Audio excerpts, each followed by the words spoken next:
అందరికీ నమస్కారం అండి. ఈరోజు ఒక తండ్రి కొడుకులు ఇద్దరిని మీకు ఇంట్రడ్యూస్ చేయబోతున్నాను. మేబీ ఫస్ట్ టైం నేను ఇంటర్వ్యూ చేయడం వారిద్దరిని కూర్చోబెట్టి. స్వీట్ మ్యాజిక్ అనే సంస్థని మీరు గుంటూరు, విజయవాడలో చూసే ఉంటారు. అండ్ హైదరాబాద్లో కూడా వాళ్ళ బ్రాంచ్ లాంగ్ బ్యాక్ ఓపెన్ చేయడం జరిగింది. అయితే ఈరోజు స్వీట్ మ్యాజిక్ ఫౌండర్ అట్లూరి వారు, అలాగే వారి అబ్బాయి హీరో గారు రక్షిత్ గారు మనతో పాటు ఉన్నారు. ముందైతే వారిద్దరికీ వెల్కమ్ చెప్పేద్దాం. నమస్కారం సార్. చాలా సంతోషం అండి మిమ్మల్ని చూడడం ఫస్ట్ టైం. ఎప్పటి నుంచో అనుకుంటూ ఉన్నాం, ఎప్పుడు పలాస్ అప్పటి నుంచి అనుకుంటున్నాం అండి, మొత్తానికి ఇప్పుడు కుదిరింది. ఏదో బ్రహ్మాండంగా చెప్పినప్పుడు స్వతంత్రం అప్పటి నుంచి అనుకుంటూ ఇప్పుడు ఏదో కుదిరిందని నాకు కూడా చాలా సంతోషంగా ఉందండి. మీరు పలాసా చేసినప్పుడు మీ ఇంటర్వ్యూ చాలా చాలా నచ్చింది. Thank you. రక్షిత్తో మీరు పలాసా ఇంటర్వ్యూ. అవును సార్, అవును sir, thank you sir. Sir నేను అంటే డైరెక్ట్గా సినిమా వరకు, హీరో గారి జర్నీ వరకు రాకుండా మీ దగ్గర నుంచి మొదలు పెడదాం అనుకుంటున్నాను. యాక్చువల్లీ మీ నేటివ్ ప్లేస్ ఎక్కడ, మీ గురించి ఒకసారి మా కోసం. మాది పెంజండ్రా అండి. నేను పుట్టింది పెంజండ్రా, గుడివాడ దగ్గర ఉంటుంది, గుడ్లవల్లేరు గుడివాడ దగ్గర. తర్వాత మేము విజయవాడ వచ్చేసాం 1980s. దాని తర్వాత స్వీట్ మ్యాజిక్ అనే రెస్టారెంట్స్ స్టార్ట్ చేసి బిజినెస్ చేసాం. అంటే మీ పేరెంట్స్ వాళ్ళందరూ ఎక్కడండి? యాక్చువల్లీ అంత పెంజండ్రా, కుచ్చికాయల పూడి, అక్కడ వ్యవసాయం వ్యవసాయ కుటుంబం. అంటే మీ ఫ్యామిలీలో ఎవరైనా బిజినెస్ బ్యాక్గ్రౌండ్ లో ఉన్నారా సార్? మా ఫ్యామిలీలో అసలు ఎవరు బిజినెస్ బ్యాక్గ్రౌండ్ లో లేరు. మీరు ఒక్కరే? మేము స్టార్ట్ చేసాం. మీరు మీతో మొదలైంది అనుకోవచ్చు. అంటే ఇటువైపు ఎందుకు అనుకున్నారు స్వీట్ మ్యాజిక్ అనే పేరు కానీ, లేదంటే ఈ ఇండస్ట్రీలోకి ఎందుకు అనుకున్నారు? అప్పుడు ఫుడ్ బిజినెస్ బాగుంటుంది అనేది ఒక ఐడియా, లాంగ్ టర్మ్ సర్వైవ్ అవటానికి పనికొచ్చే బిజినెస్ అని. సో అప్పుడు చాలా వరకు పేర్లు ఎలా ఉండేయంటే బందర మిఠాయి, లక్ష్మీ స్వీట్స్ ఇలా ఉండేవి కదా. సో మనం డిఫరెంట్గా చేద్దామనే ఉద్దేశంతో స్వీట్ మ్యాజిక్ అనే పేరు పెట్టాము. అప్పుడు స్వీట్ మ్యాజిక్ అనే ఇంగ్లీష్ పేరు పెడతాం, అప్పుడు చాలా కొత్త. ఆల్మోస్ట్ 1995. అంటే 25 ఏళ్ళు అయినట్టుందండి. అది 28 years అయింది. 28 years, 29 సంవత్సరాలకి మీ జర్నీని ఇన్నాళ్ళకి చూపించగలుగుతున్నాం. యాక్చువల్లీ చెప్పాలంటే నాన్నగారు ఐ థింక్ చాలా ఇంట్రోవర్ట్ అనుకుంటు కదండి, కదా? తెలిసిపోతుంది సార్. మరి నేనేమో నాకు క్వశ్చనే పెద్దదిగా ఉంది మీ ఆన్సర్ కన్నా. యాక్చువల్లీ మేడం ఏం చేస్తున్నారండి? నా వైఫ్ యాక్చువల్గా డాక్టర్, డెంటిస్ట్. ఇప్పుడు నాతో పాటు ఈ బిజినెస్ చూస్తుంది. మీ ప్రాక్టీస్ మానేశారు అయితే? ఇప్పుడు పిల్లల కోసం మానేసింది, నా కోసం కాదు. మా రెండో అబ్బాయి పుట్టినప్పుడు ఇంకా పిల్లల్ని చూసుకోవాలని తను చేసే ప్రాక్టీస్ మానేసింది. ఓకే. సో మీకు 2 అబ్బాయిలు అయితే? 2 అబ్బాయి. అమ్మాయి కావాలనుకున్నారా సార్ ఒకసారి? నిజానికి నేనేం అట్లా అనుకోలేదు. అవునా? అంటే 2 అబ్బాయిలు పుట్టారు, ఓకే, అంతే. దాని గురించి ఎక్కువగా ఆలోచించలేదు. రైట్. యాక్చువల్లీ రక్షిత్ గారు ఇంజనీరింగ్ చదువుకున్నా కూడా హీరో అవ్వడానికి కారణం అంటే మీరేం చెప్తారు? ఎవరి ప్రోద్బలంతో వచ్చారంటే? ఇది ఇన్సిడెంట్లుగా మేము ఇక్కడ హైదరాబాద్లో ఉన్నప్పుడు నాకు ఈ భరద్వాజ్ గారు, మారుతి గారు, వీళ్ళ కత్తి మహేష్ గారు, ఇంకా సినిమా ఫ్రెండ్స్ చాలా మంది ఉన్నారు. ఇన్సిడెంట్గా ఒకసారి రక్షిత్ని వాళ్ళు ఒక సీన్ ఒకటి యాక్ట్ చేయించారు, తీసి ఇలాగ వీడియో తీశారు. తీసి అది మారుతి గారికి చూపిస్తే బాగున్నారన్నారు. అంతకుముందు మారుతి గారు నాకు పరిచయం. ఇంజనీరింగ్ చదివేటప్పుడే ఊరికే ఆయన వచ్చినప్పుడు మా దగ్గర విజయవాడ, ఆయనది బందరే కదా, వచ్చినప్పుడు ఊరికే రక్షిత్తో ఊరికే సరదాగా అనేవాళ్ళు, ఏంటి సినిమాలో యాక్ట్ చేస్తావా అని. సో తర్వాత ఇది చూపించినప్పుడు బాగానే, అంటే మాకు అసలు ఈ బ్యాక్గ్రౌండ్ లేదు, సినిమా ఇండస్ట్రీ బ్యాక్గ్రౌండ్ అనేది లేదు అసలు. యాక్షన్ ఇట్లా ఓకే, కెమెరా ఫేస్ చేయటం కూడా రాదు. నేను కెమెరాకు పోజ్ కూడా ఇవ్వలేను మాట్లాడటంగా. సో అది కానీ ఆ 2-3 సీన్స్లో రక్షిత్ బాగానే యాక్ట్ చేశాడు.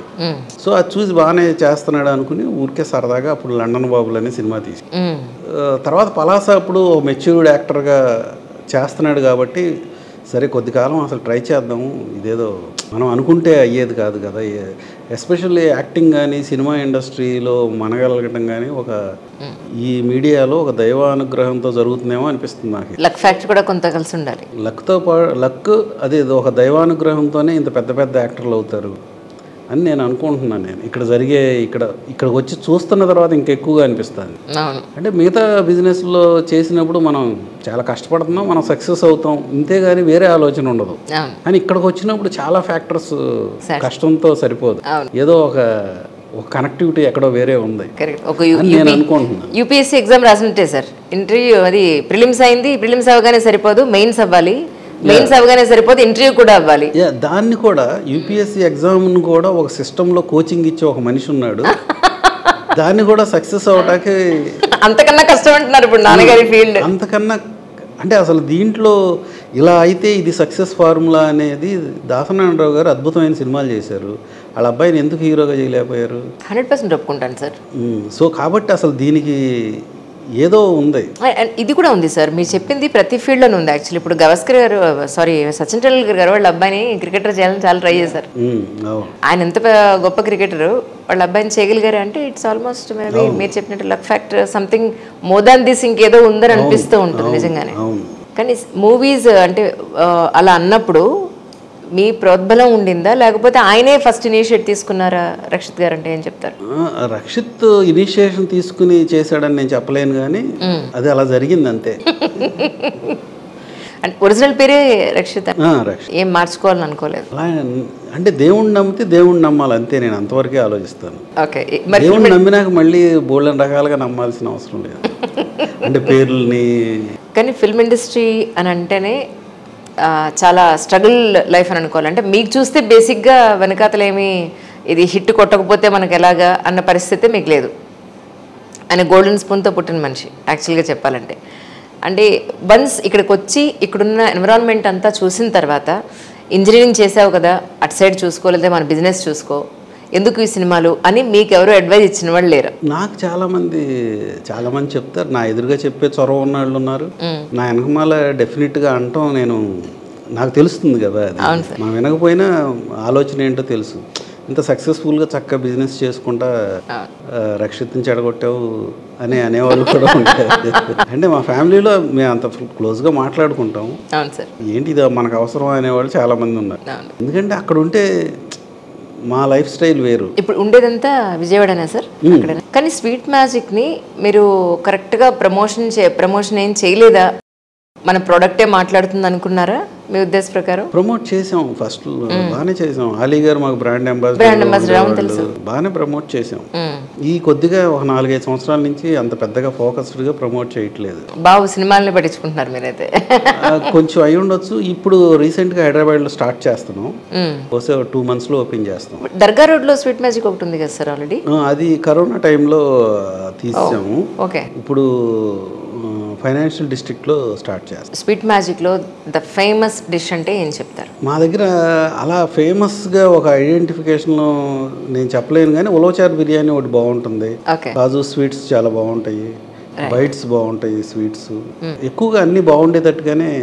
అంటే ఒకటి అన్ని చోట్ల అన్ని ఫుడ్ బాగున్నా కూడా వాళ్ళకంటూ ఒక సిగ్నేచర్ ఉంటుంది అన్నమాట. సో అలా ఏదైనా ఉందా అని అన్నా నేను అడిగింది.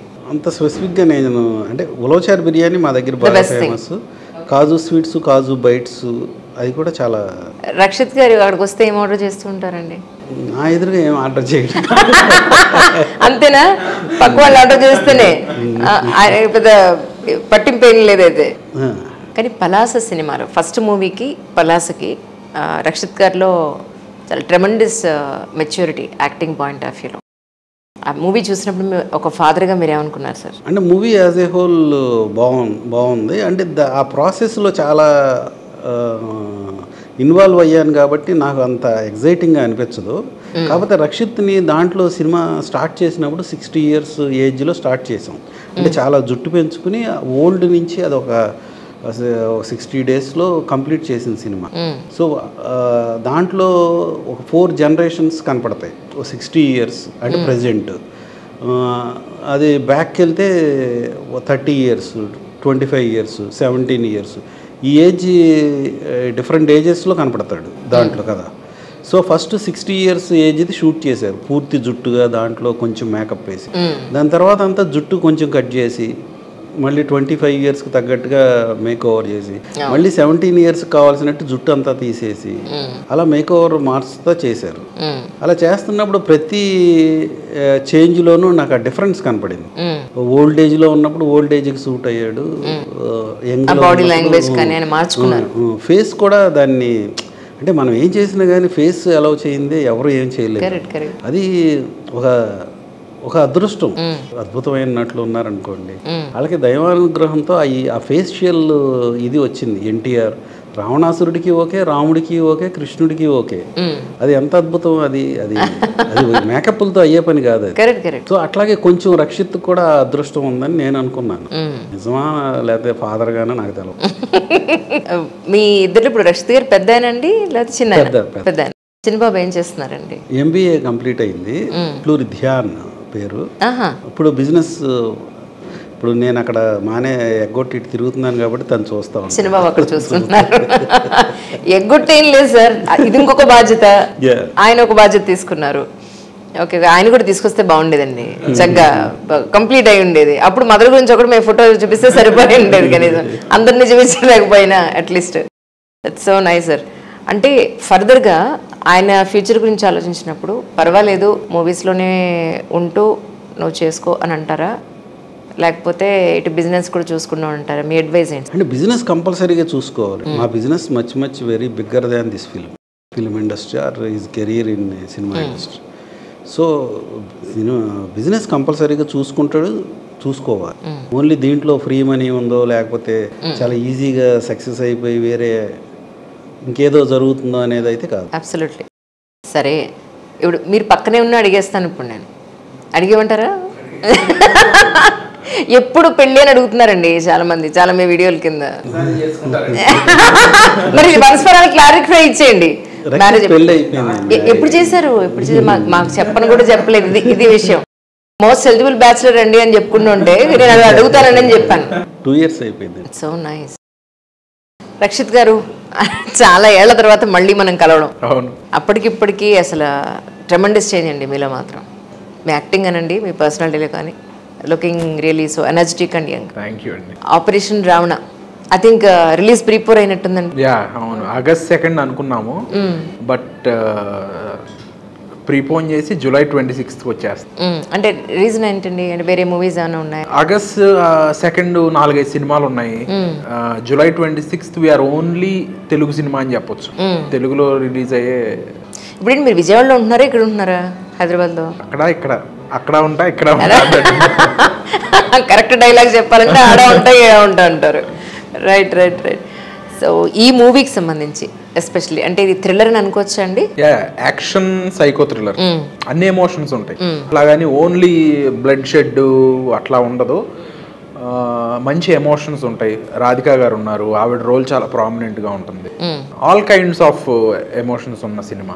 అంటే ఐ థింక్ రఘు గుంచి గారిని తీసుకొచ్చారు మళ్ళీ అక్కడ, తర్వాత పలాస్తరా రఘు గుంచి గారు ఉన్నారు. TV5 మూర్తి గారు ఏంటండి ఇందులో రోల్? యాక్చువల్లీ అంటే బేసిక్ గా బ్యాక్ డ్రాప్ అంతా సో ఇది మీడియా బ్యాక్ డ్రాప్ లోనే ఉంటుంది. జర్నలిస్ట్ తాలూకా బ్యాక్ డ్రాప్. సో ఆ ఛానల్ తాలూకా CEO క్యారెక్టర్ కి ఎవరు అనుకున్నప్పుడు TV5 మూర్తి గారు పర్ఫెక్ట్ గా సెట్ అవుతారు, ఆయనకి ఏమి ఇన్పుట్స్ చెప్పకుండానే బ్రహ్మాండంగా ఉంటారని సెలెక్ట్ చేయడం జరిగింది. ఓకే, ఏమన్నారండి ఆయన? యాక్చువల్లీ స్టోరీ చెప్పి ఆయన వెరీ ఎక్సైటెడ్. సినిమా కూడా చూసారు, ఆయనకి బాగా నచ్చింది. What about the other characters అండి ఇందులో? వినోద్ సాగర్ గారు ఉన్నారు.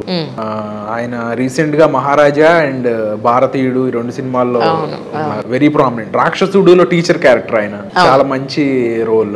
అండ్ రాధికా గారు ఉన్నారు. రాధికా గారు చాలా కాలం తర్వాత ఒక ఫుల్ లెంత్ ప్రాపర్. అవును, ఈ మధ్యకాలంలో చేయలేదు. చరణ్ రాజు గారు ఉన్నారు. ఎన్నాళ్ళ తర్వాత పిలిపించారు? చరణ్ రాజు గారు ఉన్నారు. అంటే మొత్తం షూటింగ్ అంతా ఎక్కడ జరిగింది సార్? మొత్తం హైదరాబాద్ అండి. అంతా మొత్తం హైదరాబాద్. ఎన్ని రోజులు పట్టింది సార్? 40 days లో మూవీ తీస్తారు. అది అంటే ఓన్లీ ఇప్పుడు థియేటర్ రిలీజ్ చేస్తున్నారా? Theatre release. ఏపీలో కూడా రిలీజ్ ఉందండి? ఆంధ్ర తెలంగాణ.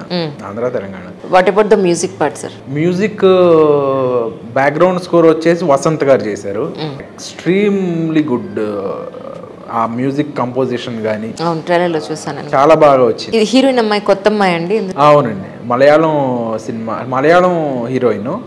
చేసింది కొన్ని సినిమాలు. చాలా పర్ఫార్మెన్స్ ఓరియంటెడ్ క్యారెక్టర్. అంటే స్టోరీ వచ్చినప్పుడు మీ దగ్గరికి మీరు వింటారా, లేదు నాన్నగారు నేను కలిపి వింటా అంటారా? స్టోరీ వచ్చినప్పుడు నేనే వింటాను, అది బాగుంది మనం చెయ్యొచ్చు అన్న తర్వాత నాన్నగారు ఒక నరేషన్ ఊరినే వింటారు. అంతే. చూసారా, ఆయనే ఇంతే ఆన్సర్, ఈయన ఇంతే ఆన్సర్. నా క్వశ్చన్ పేపర్లు వెళ్ళిపోతే తప్ప వాళ్ళు ఏం మాట్లాడరు అనమాట. అదే సంగతి. తండ్రి కొడుకులు ఇద్దరు ప్లాన్ చేసుకుని వచ్చారా సార్? యాక్చువల్లీ పలాస్ తర్వాత నెక్స్ట్ వచ్చిన మూవీ ఇది అనుకుంటాను, నరకాసుర మధ్యలో వచ్చింది. కరెక్ట్. అది ఎంతవరకు మీకు సాటిస్ఫాక్షన్ ఇస్తుందంటే ఏం చెప్తారు సార్? ఓకే అండి, థియేట్రికల్ గా రిలీజ్ అయింది ఓకే. కానీ ఇప్పుడు ఓటీటీలో చాలా కాన్సెప్ట్స్ వస్తున్నాయి, అలా ఏమి నాన్నగారి ఆధ్వర్యంలో మీరు ఏం ప్రొడక్షన్ ఏం ప్లాన్ చేయలేదు అలాగా? అంటే ఇది ఆపరేషన్ రావణ మన సొంత సినిమా అది తెలుసు నాకు, నాన్నగారు ఓటీటీ అంటున్నాను. అవును, ఓటీటీలో ఓన్లీ ఓటీటీకి ఎక్స్క్లూజివ్ గా సిరీస్ అంటున్నారు. లేదు, ప్రస్తుతానికి ఏం చేయలేదు. ఎలాగో ఇది థియేట్రికల్ తర్వాత సినిమా ఓటీటీకి వెళ్తుంది కదా. అవును అవును.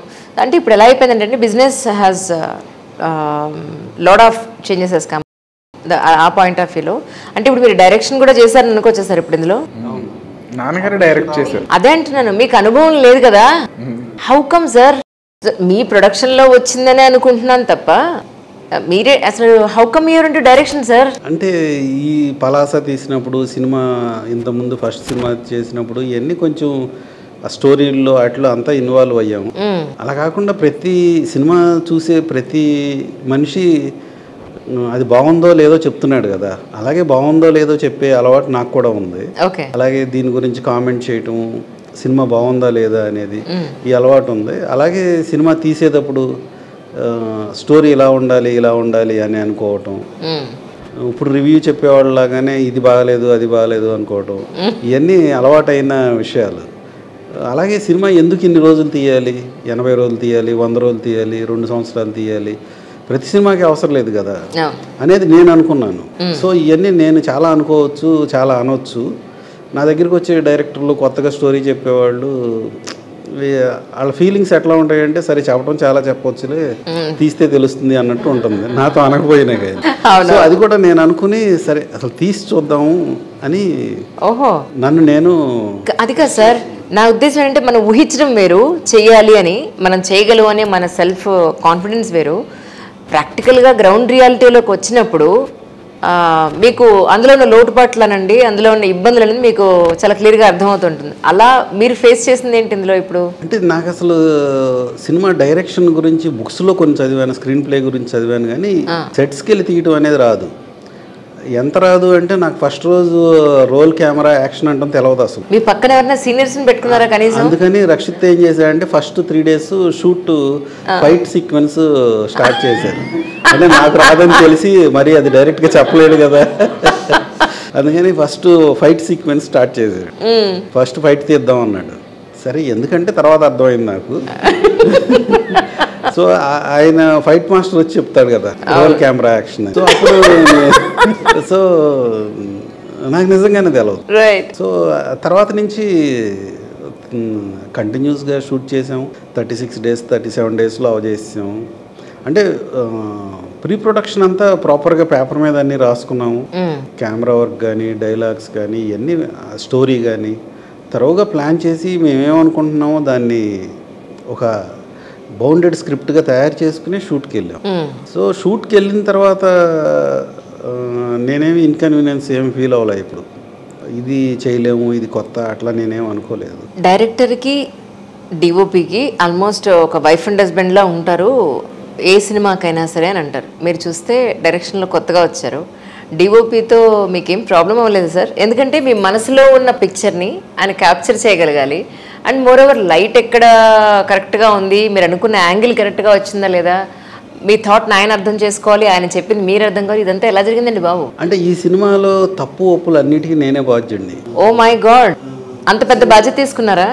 డెఫినెట్గా నేనే కాదు, ఏ డైరెక్టర్ అయినా సరే, ఏ సినిమాకైనా సరే డైరెక్టర్దే పూర్తి బాధ్యత.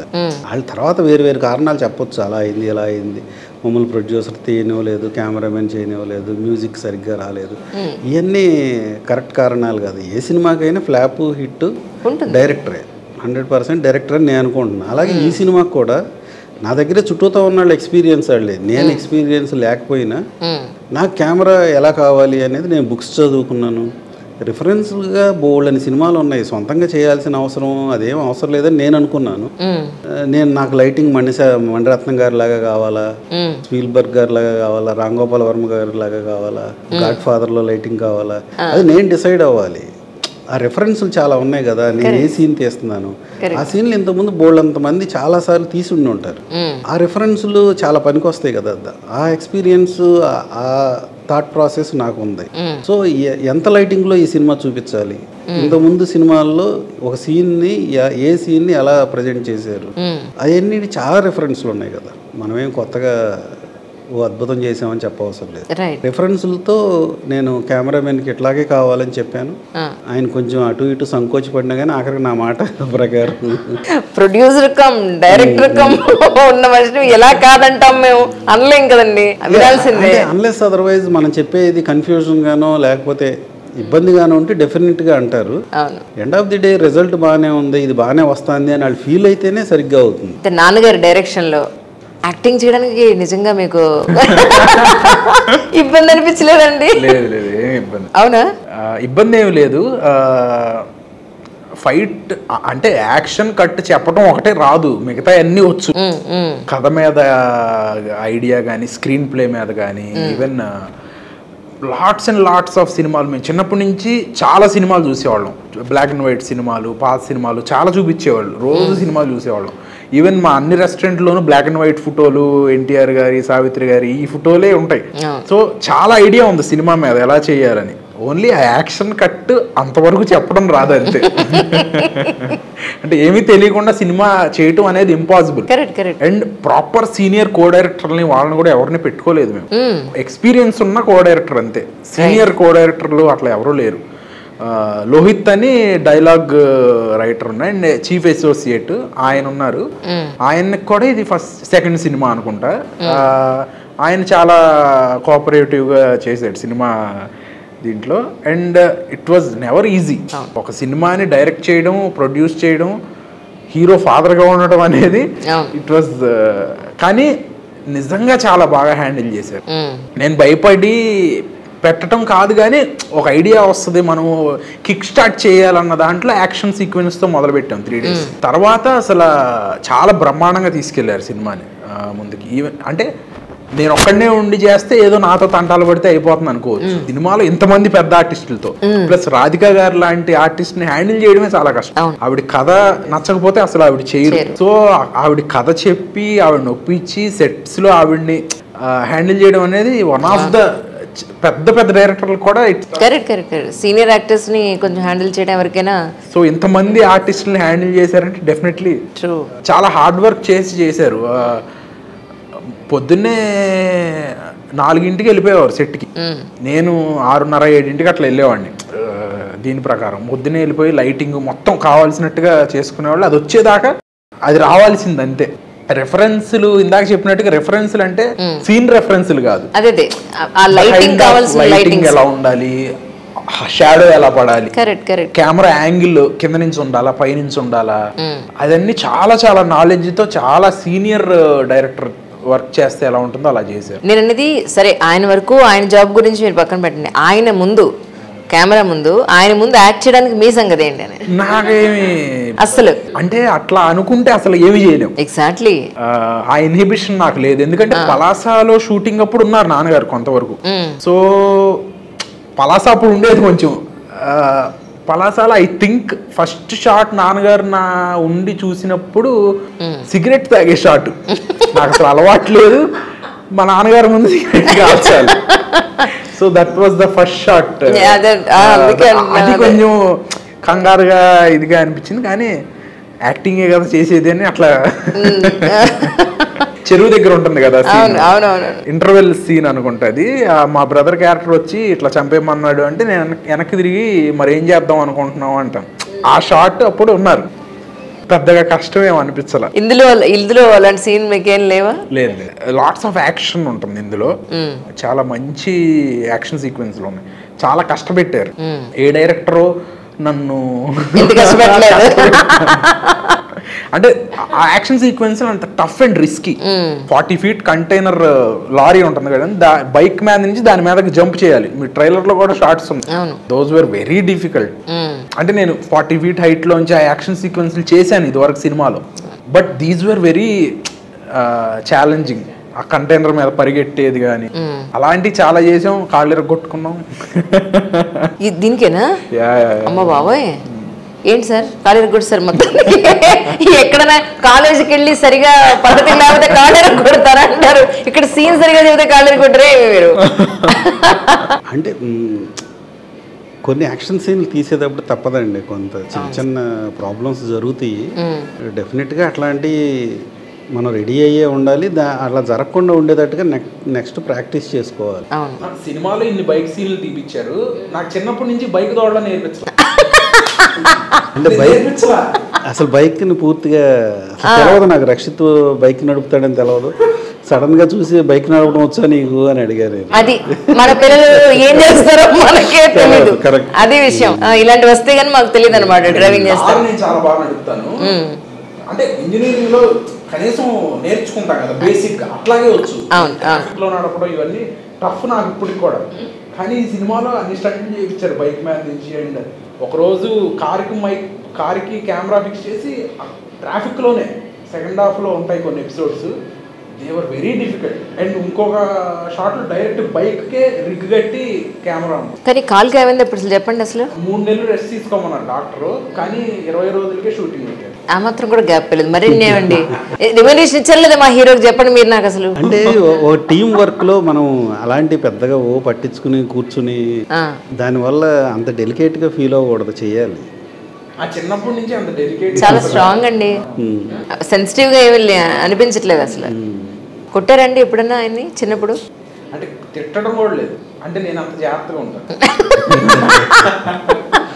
అంతేగాని హాని పేరెంటింగ్ కాదు అంతనే మీరు చెప్పేది. అట్లా అని కాదు, మా నాన్నగారు ఏం కోరుకుంటారో నాకు తెలుస్తుంది, సో అలాగే ఉండాలనుకున్నా. ఒక్కసారి తిట్టారు మ్యాథ్స్ లో మార్కులు తక్కువ వచ్చినాయని, అప్పటి నుంచి ఎప్పుడు మళ్ళీ తిట్టించుకోకూడదు అనుకున్నా తిట్టించుకోవాలి. అసలు ఎప్పుడు ఫెయిల్ అవ్వాలి నేను ఇంజనీరింగ్ లో, కానీ ఎప్పుడు 6th లో అనుకుంటా ఫెయిల్ అవ్వలేదు నేను. కొంచెం మార్కులు తక్కువ వచ్చినాయి, సీరియస్గా ఏంటో ఈ మార్కులు అని అడిగారు అంతే. అప్పటి నుంచి జాగ్రత్తగా చదవాలి, జాగ్రత్తగా ఉండాలి, ఇట్లా అనిపించుకోకూడదని. సార్, ఈ సందర్భంగా రిలీజ్ని దృష్టిలో పెట్టుకుని వ్యూవర్స్ అందరికీ కూడా ఒక ప్రొడ్యూసర్గా, డైరెక్టర్గా, హీరోకి ఫాదర్గా మీరు ఏం చెప్తారు? ఆపరేషన్ రావణ్ చాలా మంచి సినిమా. ఓన్లీ థ్రిల్లరే కాదు, దీంట్లో మీ ఆలోచనలే మీ శత్రువులు అని ఒక ట్యాగ్ లైన్ చెప్పాము. ఈ ఆలోచనల యొక్క ఇంపార్టెన్స్ ఏంటి, మన మైండ్లో ఏ ఆలోచన మనల్ని ఎలా ఇన్ఫ్లుయెన్స్ చేస్తుంది, ఏ ఆలోచన మన ఇన్ఫ్లుయెన్స్ చేసి మనం తప్పుదారి పట్టేటట్టుగా నడిపిస్తుంది, ఏ ఆలోచన మన రాక్షసుడిగా చేస్తుంది, ఏ ఆలోచన మన రాముడి గొప్పతనాన్ని తెలియజేస్తుంది. ఇలాంటి ఒక విజువల్ మేము చూపించాం. సో ఇదేదో ఓన్లీ థ్రిల్లర్ సినిమా కాదు, మన రోజు జరిగే మన ఎమోషన్స్, మనతో మన ప్రలోభపట్టే ఇంకా ఎన్నో విషయాలు, ఇలాంటివన్నీ కూడా ఈ సినిమా ద్వారా నేను చెప్పగలిగాను.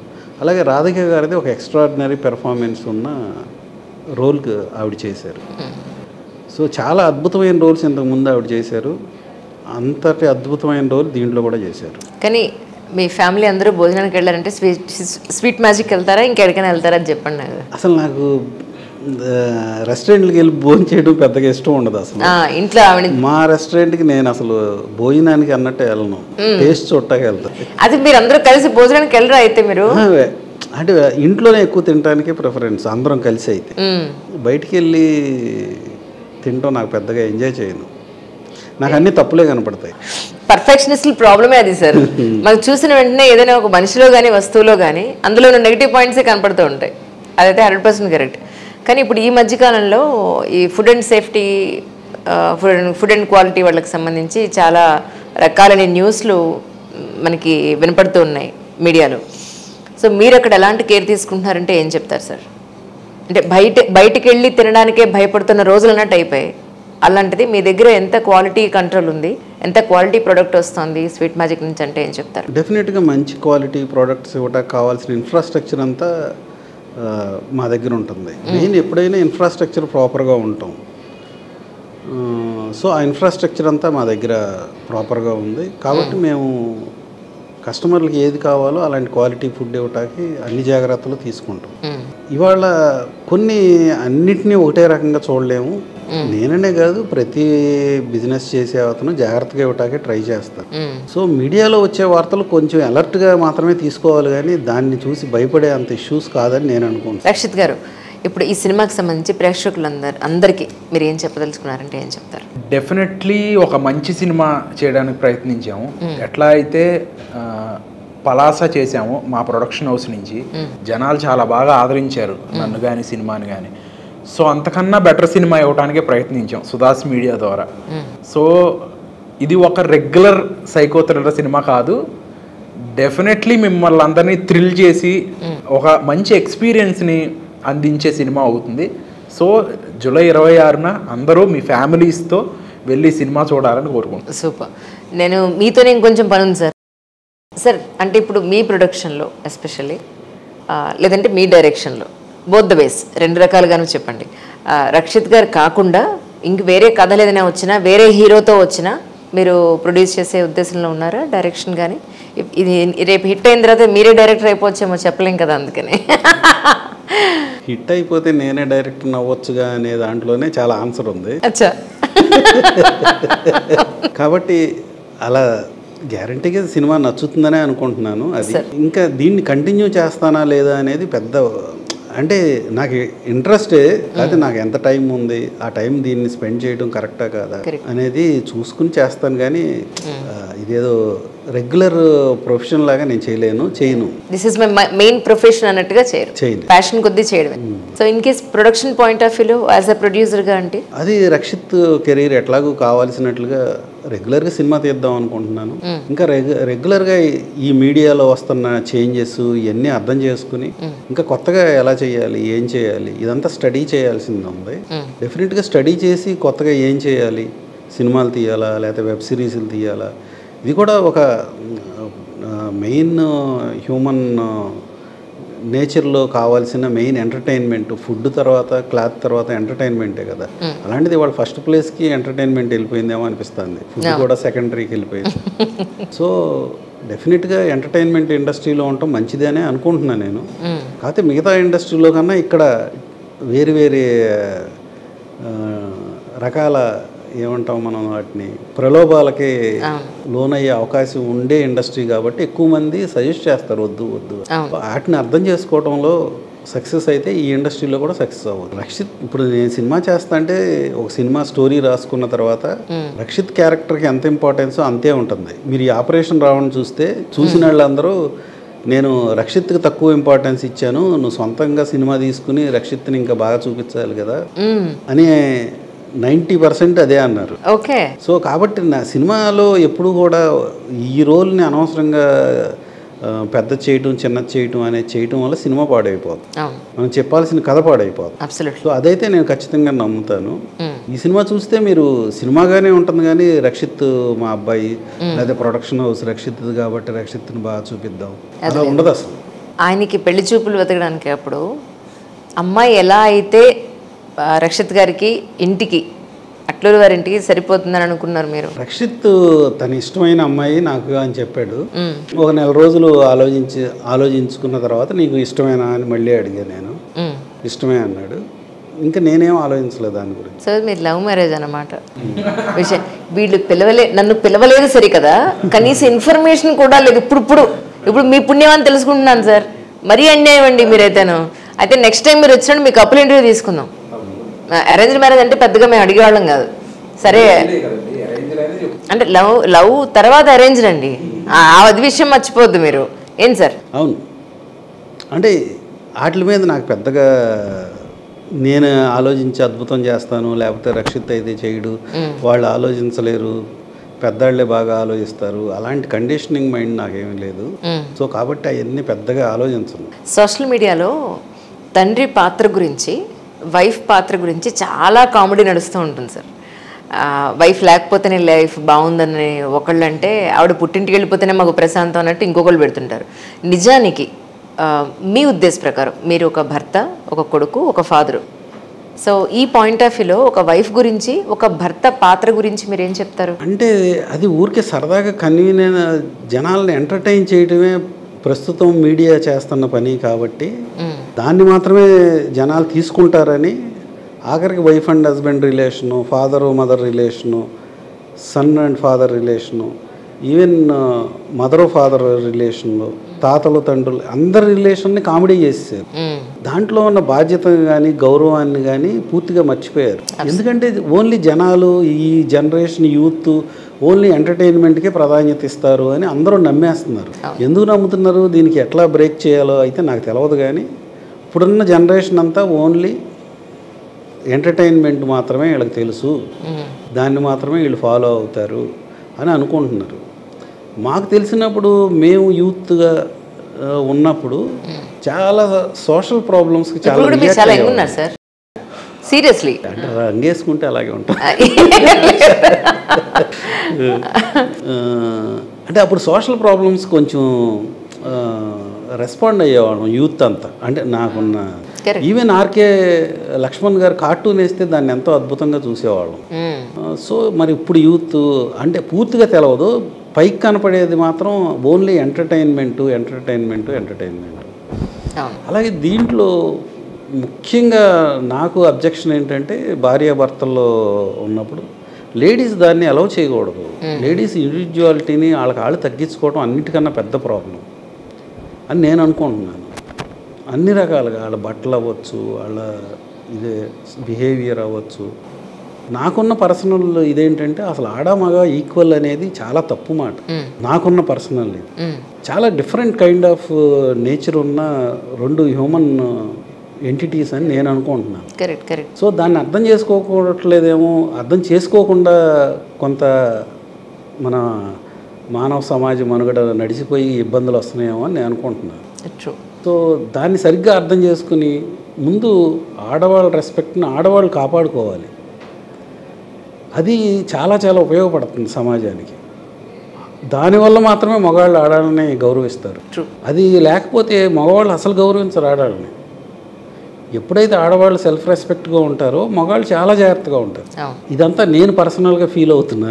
మీరు చెప్పింది కరెక్టే సార్, కరెక్టే, అబ్సల్యూట్. సో దాన్ని ఇప్పుడున్న ముఖ్యంగా తల్లులు పిల్లలకు నేర్పాలి, ఆడపిల్లలు. అది నేర్చుకుని ఆ తల్లుల ద్వారా మాత్రమే పిల్లలు నేర్చుకుంటేనే కనీసం నెక్స్ట్ జనరేషను పిల్లలు కుటుంబ వ్యవస్థ ఉంటుంది. కుటుంబ వ్యవస్థ అవసరం లేదు అనేవాళ్ళు ఎక్కువగా మాట్లాడటం వల్ల చాలా ప్రాబ్లమ్స్ వస్తాయి. ఎగ్జాక్ట్లీ. వాళ్ళని ముందు వాళ్ళ నుంచి సమాజాన్ని కాపాడటం ఇవాళ చాలా చాలా అవసరం. అలాంటి వాళ్ళు ఎక్కువగా వచ్చి ఏముంది పెళ్ళొద్దు, పెళ్ళం వద్దు, సహజీవనం చాలు, ఏం సాధిస్తారు అనే దాన్ని ఎక్కువ ఇంట్రెస్ట్గా వినేటట్టుగా మీడియా చేయటం, దాంట్లో మంచి చెడు చెప్తే తప్పు పట్టడం, ఇవన్నీ కొంచెం ఇబ్బందికరమైన వ్యవస్థ తయారవడానికి పనికొస్తాయి. అంటే ఇన్ఫ్లుయెన్స్ చేసే పర్సన్స్ చెప్తున్నారు. సో నేను ఈ మధ్య ఒకటి చదివాను. ఇంతకుముందు సినిమాకి వెళ్తే రావణాసురుడు కూడా సినిమాలో నేను రాముడిని అయితే బాగుండేది, పొన్లే రాముడు నన్ను చంపేశాడు అని ఫీల్ అయ్యేవాడు. అంటే విలన్ కూడా సినిమా చూసినాక హీరో పక్కన హీరో నేనైతే బాగుండేది అనుకునే పరిస్థితుల్లో సినిమాలు ఉండేవి, సినిమా చూసే ప్రేక్షకులు ఉన్నారు. ఇవాళ వెళ్ళి చూస్తే మనం విలన్ బాగా చేస్తున్నాడు, విలన్ లాగా మనం కూడా చంపాలి అనుకునే పరిస్థితుల్లోకి చూసే ప్రేక్షకుడు సీట్లో కూర్చున్నాడు. తయారయ్యేటట్టుగా మనం సినిమాలను తయారు చేసామా, సొసైటీ తయారైందా, అలా తయారైంది. సో దీని అంతటినీ లీడర్సే వీటన్నిటికీ కారణం. లీడర్సే సమాజం బాగుంటా కారణం అయితే సమాజం పాడైపోవటానికి కూడా లీడర్సే. Amazing sir. స్టార్టింగ్లో మీరు ఇంతింతే ఆన్సర్లు ఇస్తే అసలు మీరు ఏమన్నా మాట్లాడతారా అనుకున్నా. అద్భుతంగా సార్. నాకు అర్థమైందంటే your responsible director, responsible production వాల్యూస్తోనే ప్రొడ్యూసర్ మీరు. That's what I can say. Absolutely. అంటే సినిమా పాయింట్ ఆఫ్ వ్యూలో మాట్లాడితే ఈయన చిన్నప్పటి నుంచి బాలరా అండి లేదా కామ్ గోయింగ్ పర్సనా? నేను ఎప్పుడు కొట్టలేదు, తిట్టలేదు. అల్లరి చేసినా కొట్టలేదు అంటున్నారు. అది నా వైఫ్ జాగ్రత్తగా చూసుకుంటుంది. బాధ్యత, గౌరవం, పద్ధతి అని తను అసలు ఊరుకోదు. సో అది ఇంట్లో ఉన్న ఆడవాళ్ళ వల్లే అది అవుతుంది. కానీ పిల్లల్ని పెంచడం, మగవాళ్ళు పెంచడం అనేది ఇంపాసిబుల్. అది ఒక అద్భుతమైన విషయం. దాన్ని ఆడవాళ్ళు చేసే అద్భుతాన్ని ఎందుకు వాళ్ళు చెప్పుకోవట్లేదు, మగవాళ్ళు చెప్పట్లేదు. ఎంత గొప్ప విషయం పిల్లల్ని పెంచడం. మగవాళ్ళు గుర్తించట్లేదని చెప్పండి సార్. చెప్పట్లేదు కదా. మగవాళ్ళు గుర్తించేటట్టుగా ఈ జనరేషన్ ఆడవాళ్ళు చేయట్లేదని I'm sorry to say this. నేను మా నాయనమ్మల్ని, మా అమ్మమ్మల్ని అందరినీ చూశాను. ఇంతకుముందు ఆడపిల్లకి ఏమన్నా చెప్పాలంటే నిర్మోహమాటంగా చెప్పేవాళ్ళు. ఏంటి ఆ బట్టలు ఏంటి, ఏ బుద్ధి ఉందా లేదా నీకు అని మా నాయనమ్మలో మా అమ్మమ్మలో చెప్పటం విన్నా నేను. ఆడపిల్లల్ని ఏమన్నా అంటే మా నాయనమ్మ, ఏంట్రా ఆడపిల్లల్ని ఏంటి మాట్లాడుతున్నావు, ఏం మాట్లాడుతున్నావు, నీకు అర్థమవుతుందా అని ఆడపిల్లల్ని ఏమన్నా అంటే సీరియస్గా చెప్పేవాళ్ళు. మగపిల్లలకి అసలు ఊరుకునేవాళ్ళు కాదు. ఏంటి ఆడపిల్లలతో మాట్లాడే విధానం, అంటే చాలా చాలా విషయాలు అక్కడ మా తల్లులు, మా నాయనమ్మలు, మా అమ్మమ్మలు చెప్పేసేవాళ్ళు. నువ్వు ఇట్లా ఉండొద్దు, ఇట్లా గౌరవంగా ఉండాలని ఆడపిల్లకి చెప్పేవాళ్ళు. ఆడపిల్లలతో ఎంత జాగ్రత్తగా ఎంత గౌరవంగా ఉండాలని మగపిల్లలకి చెప్పేవాళ్ళు. ఇది నేను పర్సనల్గా ఫీల్ అయింది చెప్తున్నాను. అది లేకపోవడం వల్ల కొంత ఇబ్బంది అవుతుందా ఈ జనరేషన్ పిల్లలకి? మేము పట్టుకున్నదే పట్టు అనేటట్టుగా ఎక్కువ మంది పిల్లలు ఉంటున్నారు. దానివల్ల చాలా ప్రాబ్లం. సో లేకపోతే మాకు అన్నీ తెలుసు అనే ఒక బిహేవియర్ ఎంత కన్ఫ్యూజన్కి దారితీస్తుంది. ఇవన్నీ ఉండొద్దని చెప్పట్లేదు నేనేమి, దాని గురించి ఇలా ఉండకూడదని చెప్పట్లేదు.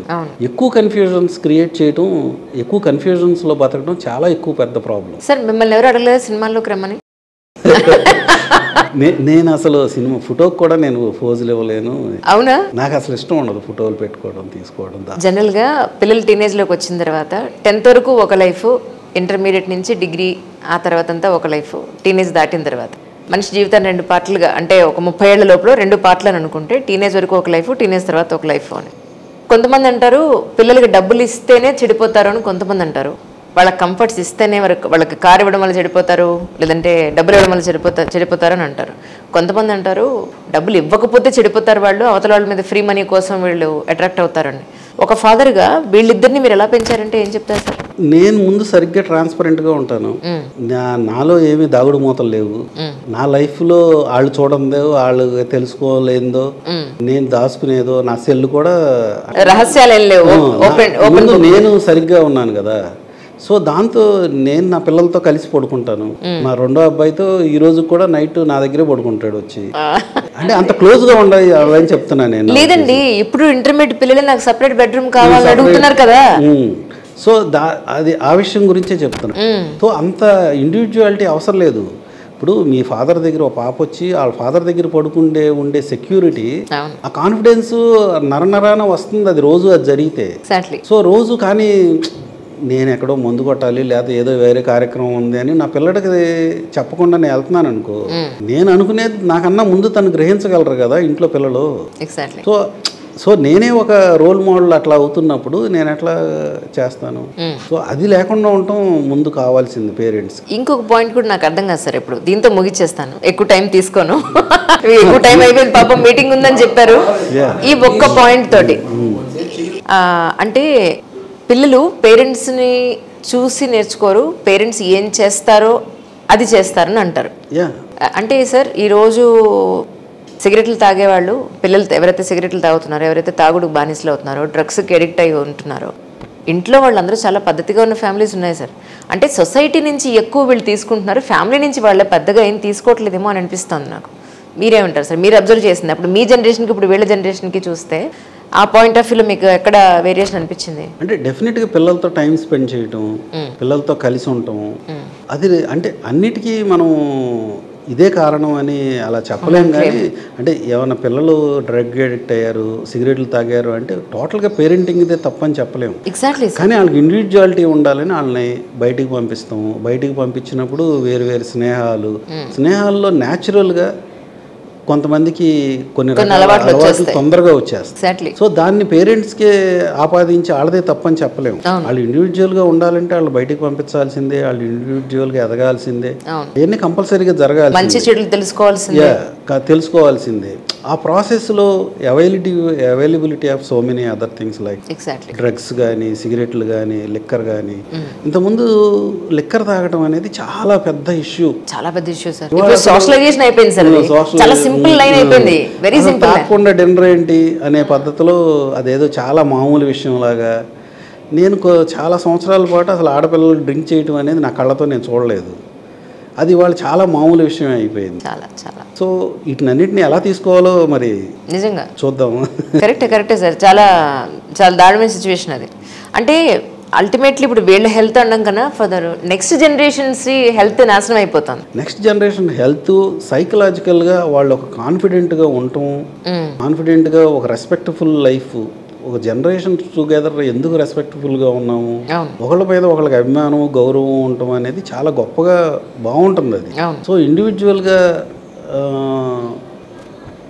చాలా రెస్పెక్టబుల్గా లేకపోవటం వల్ల సూసైడ్లు, లేకపోతే ఈ డైవర్స్లు, ఇంకా రకరకాల ఇష్యూస్, వాటిని ఇంతకుముందు జనరేషన్లో వాళ్ళు ఇంట్లో పెద్దవాళ్ళే చాలా సైకియాట్రిస్ట్ చేసేవన్నీ చేసేవాళ్ళు.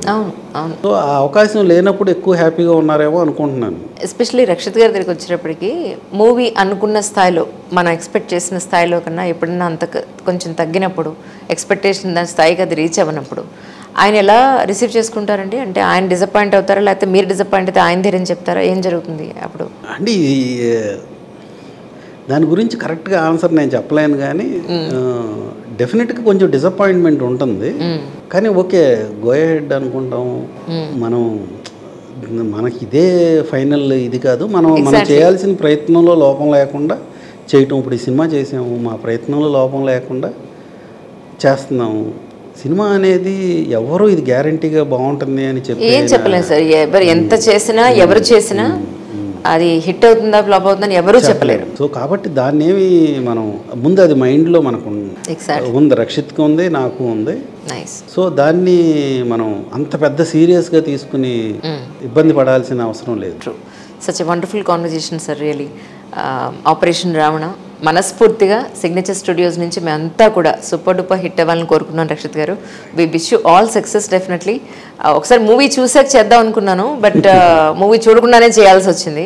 ఇట్స్ మోర్ అబౌట్ పర్సనల్గానే నేను చేద్దామని అనుకున్నది. స్టార్టింగ్ కొంచెం రిజర్వ్డ్గా మీరు స్టార్ట్ చేసినా తర్వాత చాలా చాలా బాగా ఓపెన్ అప్గా మాట్లాడారు. Thank you so much for your time sir. Once again Rakshit గారు, థ్యాంక్ యూ సో మచ్ అండి. Thank you.